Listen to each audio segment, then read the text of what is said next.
Em nome do Pai, do Filho e do Espírito Santo. Amém.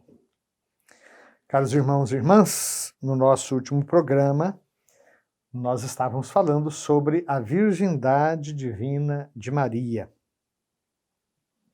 Vimos como, desde as primeiras formulações de fé, a Igreja confessou que Jesus foi concebido exclusivamente pelo poder do Espírito Santo no ventre de Maria, sem a participação do homem, sem a participação de São José ou de qualquer outro homem.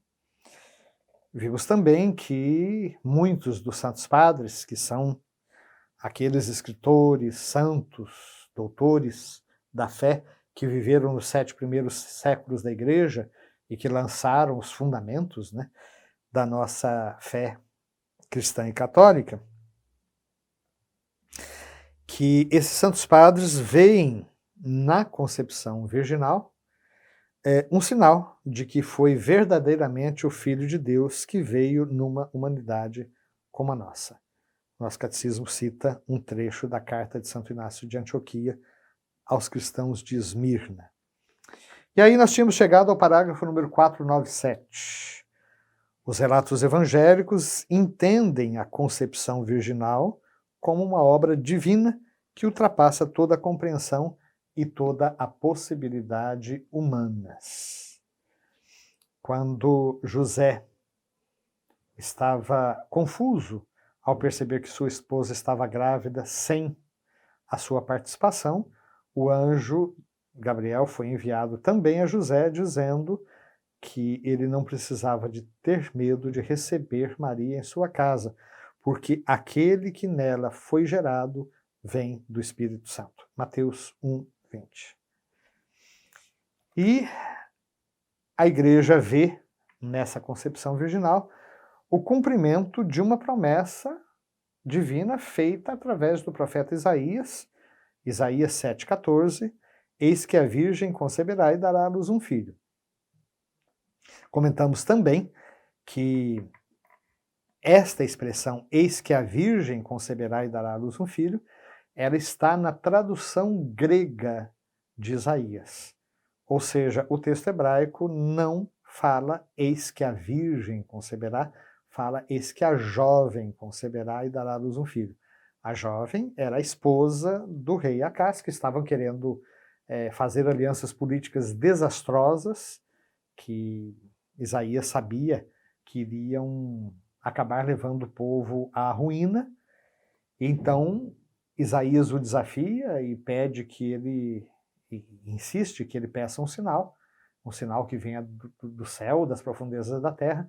O rei não queria pedir um sinal, dizendo que isso seria tentar a Deus, mas Isaías se adianta e diz, eis que a jovem conceberá e dará à luz um filho. O sinal era a gravidez da própria esposa do rei. O nascimento do filho do rei, do jovem príncipe, seria o sinal, um sinal de vida, de alegria, da presença de Deus, da bênção de Deus na casa real. Mas o texto do Antigo Testamento foi traduzido tempos depois por um conjunto de sábios. Se fala em 70 anciãos, 70 especialistas que teriam traduzido, então, para os judeus de língua grega, porque naquela época a diáspora, ou seja, a saída do povo judaico da região da Palestina já era uma realidade, então havia comunidades judaicas espalhadas por todo canto. E como a língua grega era a língua,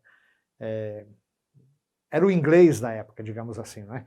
Era a língua mais falada em todos os cantos, então o texto do Antigo Testamento foi traduzido para o grego, numa versão que hoje nós chamamos a versão dos 70, ou a Septuaginta.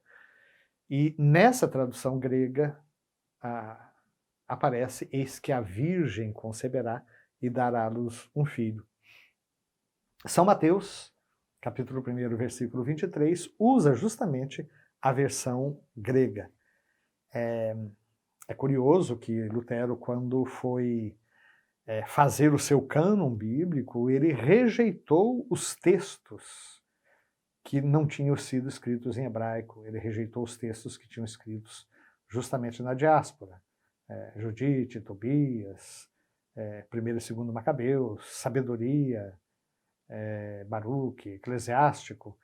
No entanto, nós vemos como Mateus cita justamente a tradução grega de um texto hebraico, de Isaías. Nós chegamos então ao parágrafo 498. Mas antes de ir para o parágrafo 498, só lembro uma coisa que já falei em programas anteriores, né? O carisma da inspiração não se deve apenas ao redator final da Bíblia, como ela aparece hoje, mas era o próprio povo que ia contando, através dos seus líderes e da sua própria experiência, a sua caminhada com Deus. E o redator final fez essa compilação das várias tradições, nos presenteando com o que hoje nós chamamos os livros da Bíblia. Mas me parece que esse caso de Isaías 7,14 é uma prova de que mesmo certas versões que depois se tornaram tão importantes, né, elas também fazem parte desse processo de inspiração e de revelação. Chegamos então ao parágrafo 498.